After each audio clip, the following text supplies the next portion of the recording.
First and foremost, I want to give all praises and all glory to the true and living power, which is Yahweh Bahashem Yahweh Shai, Bahashem Rekah Kwadash. Yahweh is the true name of the Heavenly Father. Yahweh Shai is the true name of His only begotten Son, and there is no God beside them.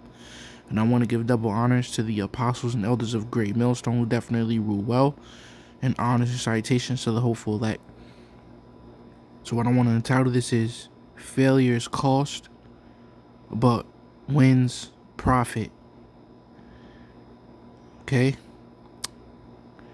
And to start this off, I think it's best if I go into the talents of the pounds. And we could even look at this, of course, in the aspect of sports. That's why 1 Corinthians 9:27 on down is one of my favorite scriptures. You know, because it compares this truth, this ministry, this brotherhood, you know, the Lord's business to and us being one body, and you know, us being a team. Compares it to these physical sports here in the flesh. And you can learn a lot. You can learn a tremendous amount from the physical sports and transfer it back into the spirit, where that pretty much swallows up all learning, period. Because this is the true learning of all learnings, man, of all there is to be learned. Okay, so even within sports, failure cost, but wins profit. And before I get into it, one more aspect, even look at the coach. You got the because you got the owner, but then you got the pretty much the managers, the assistant managers within the front office. Then you got coordinators. You got coordinators, man. You got coaches. Then you got players. You got training staff. And if you constantly failing in your position, you know, even if real quick, even if you look at let's say wide receiver coaches, and the wide receivers keep failing, eventually they begin to look at the coach. The wide receiver coaches, you know, then if the whole team keeps failing, then the owner begins to look at pretty much the manager, the general manager. Like, what are you doing? You know? So what? Continual failures cost. Because look, it's not gonna be long-winded, but just breaking down that 1 Corinthians 9. Cause look, man, if you keep failing, you're not gonna put bodies in seats. Who's gonna want to show up? If you just keep losing and losing and losing, you got no stars that people want to see. Yo, you got people in the NBA that they'll hold up signs. We came from Japan to see Stephen Curry. You know, we came from Africa to see Joel Embiid. You know, you got no superstars. You got no great team play. Then people are gonna stop wanting to come see you. So now the owner is losing money. So because you keep taking these L's, you're beginning to cost. You're beginning to cost him now. But if wins continue to flow, begin to build up a bigger, more fans, ultimately. Even fake phony ass fans. That's why they call them bandwagoners. Man, you wasn't wearing that hat 2 years ago, 3 years ago. Because why? Wins profit. Failures cost, but wins profit. So how much more in this ministry, man? All right, now I can finally Sorry for the long intro, but I'll finally get into it now. This is Luke 19:12. He said, therefore, a certain nobleman went into a far country to receive for himself a kingdom and to return. Right? Let me see what in the easy English. An important man left his home and he traveled a long way to another country. He told him there he would receive authority to rule his own country. After that, he would return as king. Damn. Whoo. See? Oh my. Sometimes these other versions, they hit in different aspects, but we already get the gist of it, you know. But sometimes they hit in another pretty much you got broad and then you got narrow. It just broadens more of the spectrum because he's just looking for people to look after his home while he inherits a country, a whole country. So it says, before he left, he asked 10 of his servants to come to him. He gave each of them 10 pounds of silver. Use this money to get more money for me while I am away, he said. So that's like what? Investments. Invest. The people who are living in his country, you know, I'm just thinking like you could also invest in more workers.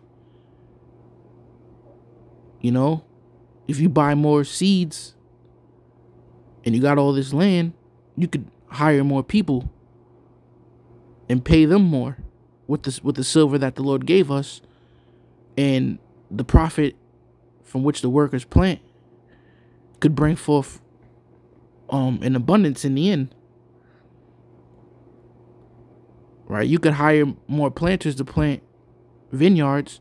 Then you could hire people to make wine. Then you could hire people to sell wine off of the money that the Lord gave you. But you got to be about that business, man. You can't be playing. How much more in this truth? In order to do that, you got to hire the right. You got to sit down. The scriptures say, man, which man intended to build a tower and sitteth not down whether ye have enough sufficient to finish it. So you gotta figure you may have to get down there and get dirty too. I could hire this many workers for here, then I could hire that many workers for here, and so forth. So let's continue on. So the people who were living in his country did not like the man, so they sent a group of people after him with a message. That message was, we do not want this man to rule over us. When the king returned, he asked those 10 servants to come to him. He wanted to know how much more money they had made from his money. They should have brought things with it, and then they should have sold those things again for more money. The first servant came. Master, he said, your money has made 10 more pounds. The master was happy. You have done well. You are a good servant that I can trust. Oh. Damn. And you know, here in this society, just think of fucking Manhattan, man. Think of Manhattan or fucking LA. You know, Chicago. Them corporate front office jobs. You know, everybody come in, look how much money Felicia made us. You know how honored Felicia be feeling? Wear a damn suit and tie on. You know how proud she be feeling that she made more money for Esau's corporate, his damn enterprise. How much more when Yahweh Shai, bigs us up, pats us on the back, so to speak, for doing so well in this company, in this business. I'm gonna be happy for the apostles, man. As much work as they do and as long as they've been doing it. But we all gonna be happy with what we get. It says, you have used a small amount of money well, so you will rule over 10 cities. The second servant came. Master, your money has made 5 more pounds. You will rule over 5 cities, the master said to him. Then another servant came. Master, he said, here is your money.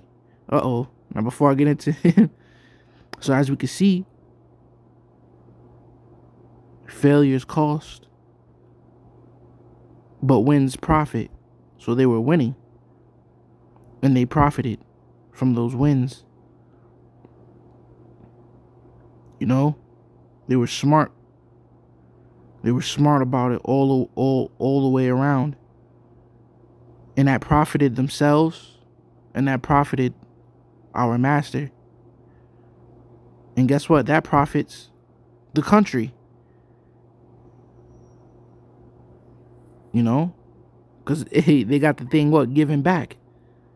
So now you can give back to the country. All because of what? Because of your wins. Wins profit, man. But failures cost.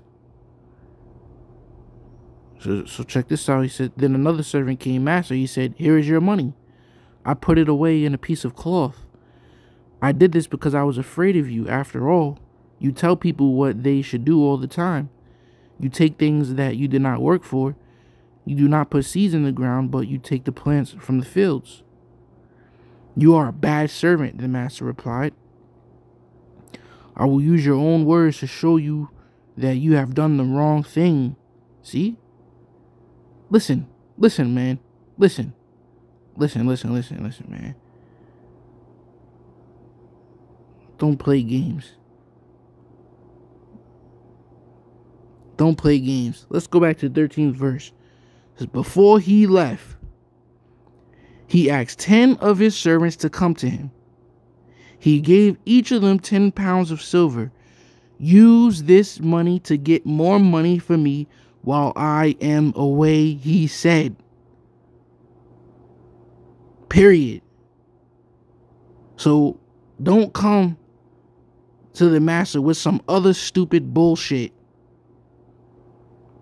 You know, you ain't gonna pull a fast one over the master, over Yahweh Shai.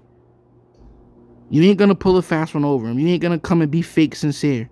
Oh, master, trying to stroke his ego, trying to play fake sincere. The task is simple. The command is simple. Use this money to get more money for me while I am away. Salaki, I'm getting excited. Salaki, getting overly excited. But this truth is the bomb, man. This truth is the bomb, man. So it says, you know, so now here he comes. You know, so guess what? You failed. You failed. You failed the mission. The mission was to use this money to get more money for me while I am away. You failed, and guess what? Failures cost. Because somebody else could have had that position and making more money. Bringing in more money for the master. Just imagine how the master is. Well, if they could do at least this much, then I could get this. The master thinking what he could do, man. The moves he can make off of the increase that he gets. And now here it is. And because you didn't, you know, follow the orders, you could be holding him back. Man, you know how tight he would be? Do you know how tight the master would be, man? If they could make at least this bottom amount, then I could do this and do that and do this and do that. Now here it is, you didn't make the goals. Because they got that, goals. Like the GoFundMes. Oh, we want to raise this amount. Now you didn't get the amount that he wanted to get raised. Or you just made it. Because the other workers picked up the slack. But because he just made it. You know how mad you gonna be, man? Man, when like pack your, even in the corporate man, pack your office, man. Pack your office. Get your ish and get the freak out of here, man. How much more Yahweh Shai? Come on, man. So once again, failures cost, but wins profit. It says, you said that you know about me, that I tell people what they should do all the time, that I take things that I did not work for, that I do not put seeds in the ground, but I take plants from the fields. But guess whose money it is? Guess whose money it is, though? He the one that gave us all the money. You should have put my money into the bank. When I came home, I might have had my money back again with extra.